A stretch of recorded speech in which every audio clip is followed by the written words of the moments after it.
Imagine waking up one morning to discover that the banks have locked their doors. You reach for your phone to check your balance, but the app refuses to load. The ATM down the street is taped over with a simple sign, "Out of service." Shops remain open, yet your debit card is ignored. Gas stations demand cash only. Rent is due, but the landlord refuses electronic transfers. At first, you think it's a minor glitch, a temporary hiccup in the system. But then you notice the tension in the streets. People are forming long lines outside closed bank branches. Supermarkets are overflowing with shoppers, clutching bills because cards are useless. Television screens flash urgent updates. The financial system is under emergency review. And suddenly, it hits you like a jolt of ice. The money you believed was yours is no longer at your disposal. It's not in your account, ready to withdraw. It was always just digits floating on a screen. That screen has gone dark. It reads like the opening of a dystopian novel. But it's not fiction. This has happened before, and not in distant, chaotic nations. It has struck countries that prided themselves on stability, security, and modernity. When it occurs, life doesn't pause at fractures. The rules of wealth and survival change overnight. Take Argentina, the year 2001. After decades of fiscal mismanagement, unsustainable debt, and repeated IMF interventions, the government found itself cornered. Citizens, anxious about the declining peso, scrambled to convert their savings into dollars and move them abroad. Banks were hemorrhaging deposits, and the authorities slammed the doors shut. They called it the Carolito, or Little Carolito. But for ordinary Argentinians, it was more than a name. It was a K. Withdrawals were limited to 250 pesos per week. Dollar accounts were forcibly converted into heavily devalued pesos. In just weeks, carefully accumulated savings intended for homes, businesses, or retirement lost half their real purchasing power. Streets rang with the clang of pots and pans, a protest of desperation. Families that had considered themselves financially secure found themselves thrust into chaos overnight. This is what occurs when banks close. Money doesn't vanish in theory, it evaporates in practical, immediate ways, leaving essentials like food, rent, and fuel suddenly unaffordable. Argentina was only the beginning. Cyprus, 2013. Facing a crumbling banking sector and bailout pressures from the European Union, the government froze. Deposits, accounts exceeding €100,000, were effectively raided to stabilize failing banks. This was not the billionaires who felt the pinch most, it was small businesses unable to pay employees, retirees barred from accessing pensions, and families unable to fund tuition. Lebanon, 2019. Years of corruption and economic mismanagement culminated in capital controls. Banks limited withdrawals to a few $100s per month, regardless of account balances. Citizens, frustrated and desperate, stormed branches not with forms, but with intimidation. Across continents and decades, a consistent theme emerges. Money that you consider yours may, in practice, belong to the system until it decides otherwise. Even in the United States, the supposed bastion of financial stability, history bears similar scars. In 1933, at the height of the Great Depression, President Franklin Roosevelt declared a nationwide bank holiday. For 4 days, every bank closed its doors. Citizens could not withdraw funds. Businesses could not meet payroll. Fear and uncertainty dominated every town and city. Only after careful inspections and selective reopenings did public confidence gradually return. Consider this. One of the wealthiest nations in the world had to freeze its entire banking system just to avert total collapse. The underlying mechanics reveal why these crises occur. Banks operate on fractional reserves. For every dollar deposited, only a fraction remains in the vault. The remainder is loaned out, invested, or transformed into other financial instruments. When too many depositors simultaneously demand their funds, the illusion of security collapses. Governments rarely admit this fragility openly. Instead, they often side with banks, freezing withdrawals, devaluing deposits, and making citizens bear the cost of systemic mismanagement. Now, imagine this unfolding tomorrow in your own city. Would you have enough cash to cover a week, a month? Could you pay your mortgage if the bank itself became the problem? Feed your family if digital balances disappeared. This isn't paranoia. It asks a confrontation with an uncomfortable reality. The financial system is designed primarily to preserve itself, not to safeguard individual wealth. When confidence cracks, power and money flow in ways beyond personal control. This is the nightmare scenario. And history confirms it. From Argentina to Cyprus, Lebanon to the United States, the pattern is clear. These events are not hypothetical. They are lessons etched into reality, waiting to be studied. Banks do not fail randomly, they fail because of inherent structural vulnerabilities. Fractional reserve banking, while fueling economic growth, is also a fragile construct. Deposits are not idle funds waiting for withdrawal. They are leveraged to create additional loans and credit. For example, if you deposit $1,000, a bank might keep $50 in reserve and lend the rest. That loan then becomes someone else's deposit, which is lent again, expanding the money supply. A single deposit can generate multiples of credits circulating in the economy. This system is a growth engine, but it is also a house of cards. If enough depositors demand their original funds simultaneously, even solvent banks can fail. Confidence is the glue that holds this structure together. The system functions as long as people trust the doors will remain open. Once that trust falters, runs begin. It docent take the entire population to create a crisis, just a critical mass sufficient to expose the thin layer of reserves. Panic spreads quickly, and banks that are otherwise healthy can collapse. The effect is like fire in a crowded theater. One alarm, one rush to the exits, and chaos ensues. Governments understand this dynamic. In every crisis, their instinct is to protect banks, not individuals. When Argentina implemented the Carrelito, it was not out of malice, it was survival. Without restricting withdrawals, the banks would have failed entirely within a week. When Cyprus imposed bail-ins, it was framed as tough medicine. But in reality, ordinary citizens were forced to cover the mistakes of bankers, politicians, and international lenders. In the United States, Roosevelt's 1933 bank holiday was not just reassurance, it was a deliberate pause to prevent cascading failures. Banks and governments Banks need governments to guarantee deposits, enforce confidence, and provide emergency support. Governments rely on banks to purchase bonds, finance deficits, and channel credit into the economy. When stress occurs, they close ranks, and the individual depositor is left exposed. Rules and insurance schemes reinforce the illusion of safety. Deposit insurance, while reassuring, is limited. In the U.S., the FDIC guarantees accounts up to $250,000, but if every depositor simultaneously demanded access, the fund would fall short. Its real power is psychological, a placebo to maintain calm. When banks shut, commerce halts, digital transactions vanish. Salaries are delayed. Supply chains seized. In Lebanon, factories could not import raw materials without dollar transfers. In Greece, 2015, citizens endured hours in scorching heat at ATMs to withdraw a paltry €60 daily. Weddings postponed, surgeries delayed, children withdrawn from schools. Access to money becomes a rationed privilege, not a right. Even in the age of fintech and cryptocurrency, the issue persists. Digital dependence increases vulnerability. Server failures, frozen accounts, or technical outages instantly transform wealth into illiquid digits. The ripple effects are extensive.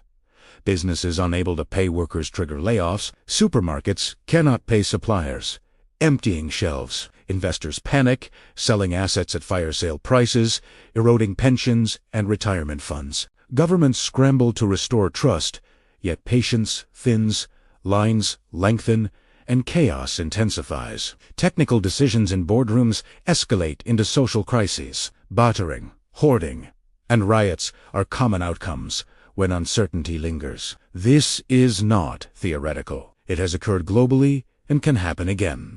If you assume such scenarios cannot touch countries like the US, Britain, or Germany, recall that these were exactly the reassurances offered in Argentina, Greece, and Lebanon before crises struck. Stability is illusory, until suddenly it is not. Banks exist to protect themselves and the financial network, not depositors. In moments of stress, the system sacrifices individuals to preserve the whole. Recognizing this structural reality is crucial. Imagine waking up tomorrow to find your bank's website offline, your debit card declined, and your paycheck delayed indefinitely. Now stretch that scenario beyond a day or two. What if the shutdown lasted weeks? Would you have enough cash to cover rent, groceries, and utilities? Could your employer even pay you if payroll systems were frozen? This is where fiction merges with stark reality. Banks are not neutral vaults. They are the arteries of the economy. Cut off the flow, and everything downstream begins to falter. The lessons from past crises are not distant history. They are warnings. In Argentina, 2001, the fury in the streets was not merely about lost money. It was a profound sense of betrayal. Ordinary citizens suddenly realized that the system they had trusted could turn against them overnight. In Cyprus, 2013, decades of careful savings evaporated to stabilize institutions labeled too big to fail. Lebanon's collapse dismantled citizens' trust in governance, as leaders gambled with futures that were never theirs to stake. In the U.S., the Great Depression left lasting scars, imprinting generations with a lifelong vigilance over money and saving habits. Across these diverse events, one uncomfortable truth persists. Your money is only yours until the system says otherwise. Numbers in a banking app feel tangible, secure, and real until they aren't. In today's world, with record-high government debt, fragile supply chains, and rising geopolitical tensions, the possibility of a bank holiday, capital controls, or restricted access is not far-fetched. It is a deliberate tool available to governments, deployed to manage panic, protect banks, and preserve systemic stability. So, what should you do? The answer is not to panic, make rash withdrawals, or stash cash under a mattress. Reactionary fear magnifies vulnerability. The key is resilience. Diversification is not a buzzword. It is survival. Holding assets across multiple forms, institutions, and even countries can be the difference between paralysis and mobility. True wealth is measured not only by what you earn, but by what you can actually access in a crisis. Gold, real estate, alternative stores of value, and liquid cash reserves are not relics of the past, they are lifelines. Beyond personal strategies, there is a collective imperative. Laws and regulations are written to manage systemic confidence, often prioritizing banks and governments over individual citizens. Deposit insurance, emergency powers, and capital controls exist primarily to prevent panic, not collapse. Understanding this dynamic is crucial. Complacency leaves you exposed. Awareness allows you to act, advocate for transparency, and demand accountability in a system that repeatedly privileges itself. Confidence in banks is fragile. Physical collapse is not required, just a loss of belief. The moment trust falters, the countdown begins. Once a shutdown is declared, the illusion of neutrality disappears. Banks are not mere service providers. They are power structures deeply enmeshed with governments, corporations, and global markets. Clients are participants, not owners. The system functions until it doesn't. Its collapse is not always total, but its disruption is inevitable if confidence is lost. Historical patterns are instructive. Argentina, Cyprus, Lebanon, Greece, and the U.S. demonstrate a simple principle.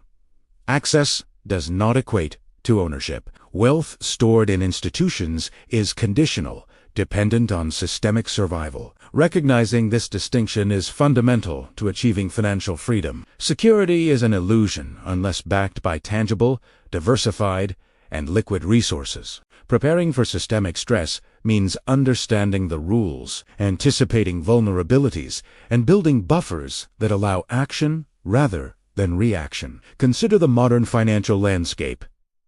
Digital banking, cashless transactions, and fintech platforms increase dependence on centralized systems. A server outage, frozen account, or technical failure instantly transforms wealth into inaccessible digits. In a society increasingly reliant on electronic payments, a bank shutdown is not a historical curiosity, it is a real and present threat. Ripple effects extend quickly.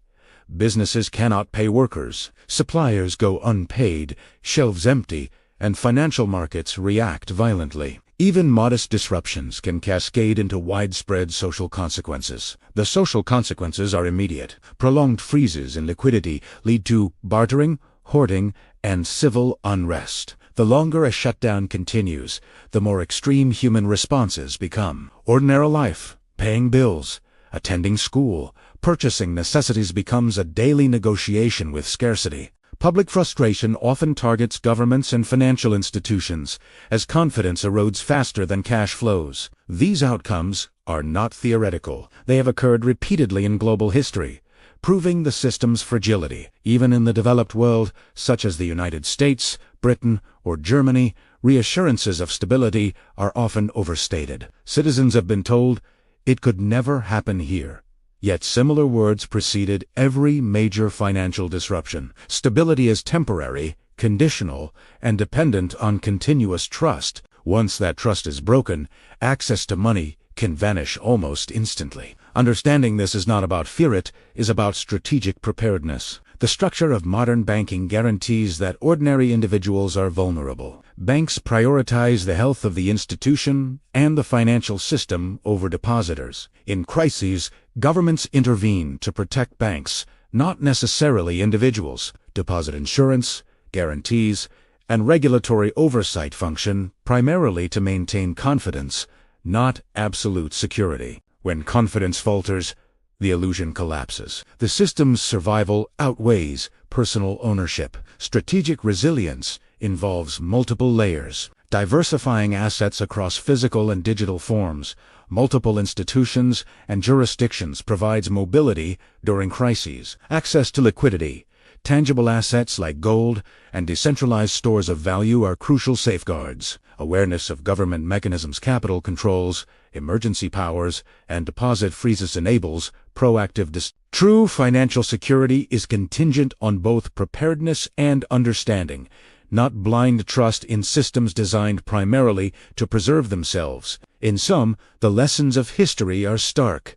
Banks are fragile, confidence is fleeting, and personal wealth can be compromised without warning. Crises repeat because the system's design contains inherent vulnerabilities. Fractional reserve banking, interdependence with governments, and reliance on trust make financial stability conditional. Preparing for the unexpected is not optional, it is essential. Diversified, liquid, and tangible resources are the only guarantees that can bridge the gap between perception and reality. The moment confidence cracks, the system responds in ways that prioritize survival over fairness. Ordinary citizens are forced to absorb consequences of institutional failures, whether through restricted access, forced conversion of deposits, or delayed payments. Past crises from Argentina to Cyprus, Lebanon to the United States reveal the recurring patterns of systemic protection over individual security. Ultimately, the modern depositor must recognize that banks are more than service providers. They are power structures, deeply integrated with governments, corporations, and global financial flows. Ownership of wealth is conditional, not absolute. True financial freedom requires anticipation, diversification, and strategic placement of assets to mitigate systemic risks. The system functions until it doesn't, and preparation is the only buffer between security and sudden vulnerability. Because one day, the question might not be, could banks shut down tomorrow, but how do I protect myself now that the system has already faltered? If this opened your eyes, hit subscribe. History provides the lessons. I'll show you where to find them.